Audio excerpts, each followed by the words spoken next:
Assalamualaikum warahmatullahi wabarakatuh. Alhamdulillah, pada pertemuan kita kali ini insya Allah saya akan menyampaikan tata cara sholat istikharah. Salah satu syariat yang diajarkan oleh Rasulullah SAW ialah sholat sunat istikharah. Apa itu sholat istikharah? Yaitu sholat minta petunjuk kepada Allah ketika kita dalam satu dilema. Maksudnya kebingungan memilih satu antara dua pilihan yang sama pentingnya. Jadi sholat istikharah juga bisa dilakukan ketika kita melakukan pekerjaan atau ingin memulai satu usaha yang belum jelas prospeknya ke depan. Maka kita minta petunjuk kepada Allah sesuai sabda Rasulullah SAW mengatakan, jika salah seorang di antara kalian hendak melakukan suatu urusan, maka hendaklah ia melakukan salat, yaitu salat 2 rakaat yang bukan salat wajib. Hadis Sahih Bukhari. Pemirsa, adapun tata cara sholat istikharah yaitu dilakukan seperti biasa, yaitu membaca surat Al-Fatihah. Setelah itu diutamakan membaca surah Al-Kafirun di rakaat pertama dan surah Al-Ikhlas di rakaat kedua, atau boleh juga ayat-ayat lain yang relevan dengan hajat kita. Jadi caranya pertama tentu niat dalam hati. Kemudian selanjutnya keputusan itu tetap muncul dimulai dari diri kita sendiri setelah dipertimbangkan dengan matang dan difikirkan seluruh aspek ke depannya. Terutama yang perlu dijaga ialah hal-hal yang dapat mengganggu keyakinan dalam akidah. Nah, setelah dipertimbangkan dengan matang, maka yakini diri bahwa inilah pilihan yang terbaik. Kemudian laksanakan salat istikharah disertai doa yang diajarkan oleh Rasulullah SAW. Jadi doanya begini: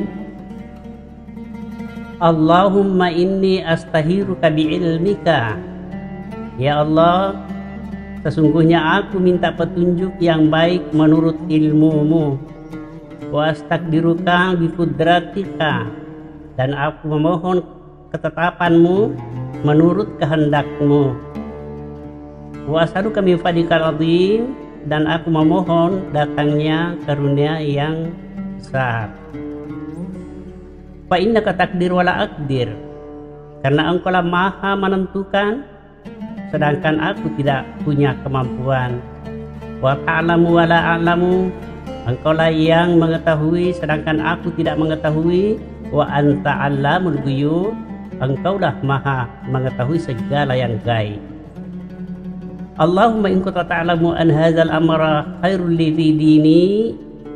Ya Allah, jika engkau mengetahui bahwa urusan ini baik bagiku, baik dalam agamaku, wa ma'ashi wa akibati amri, serta dapat menuntun hidupku dan memudahkan segala urusanku, faqdurhuli wa yassirhuli summa barik li fihi, maka tetapkanlah untukku, mudahkanlah untukku, dan berkatilah untukku di dalamnya.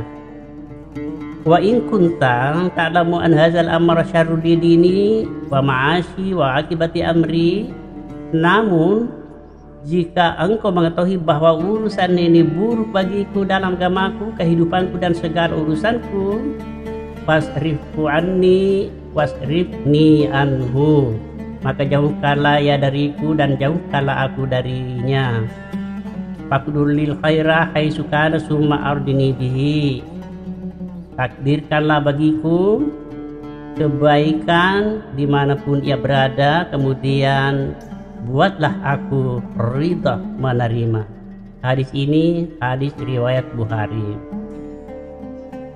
Pemirsa dimanapun Anda berada, di hadis lain juga ada diriwayatkan dari Jabir bin Abdullah radhiyallahu anhu. Terdapat dalam Musnad Ahmad dan Al-Hakim bahwasanya Rasulullah SAW mengajarkan kepada kami untuk sholat istikhara dalam setiap urusan. Begitu pentingnya sholat ini sehingga dikatakan bahwa ketika Rasulullah SAW menyampaikan ini, beliau sangat bersungguh-sungguh sama kesungguhannya Nabi ketika mengajarkan ayat di dalam Al-Quran. Lihat di Musnad Ahmad. Perlu kita ingat bahwa doa yang terlambat diijabah oleh Allah Subhanahu wa Ta'ala bukan berarti doa kita tidak didengar, bukan. Tetapi dijelaskan di dalam hadis-hadis lain bahwa memang ada bermacam-macam cara Allah untuk mengijabah doa hambanya. Ya, misalnya ada doa yang langsung dikabulkan, ada juga doa yang ditunda untuk sementara sesuai yang dikehendaki oleh Allah. Ya. Ada juga doa yang ditangguhkan oleh Allah di akhirat nanti baru dibalas menjadi pahala yang besar. Bahkan ada doa yang sengaja diperlambat oleh Allah. Kenapa? Lantaran Allah suka mendengar jeritan suara hati dari hambanya.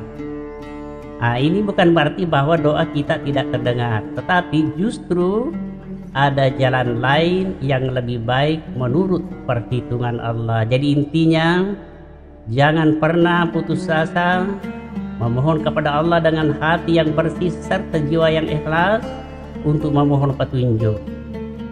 Salah satu amalan yang terbaik yaitu melakukan sholat istikhara sesuai yang diajarkan oleh Rasulullah SAW.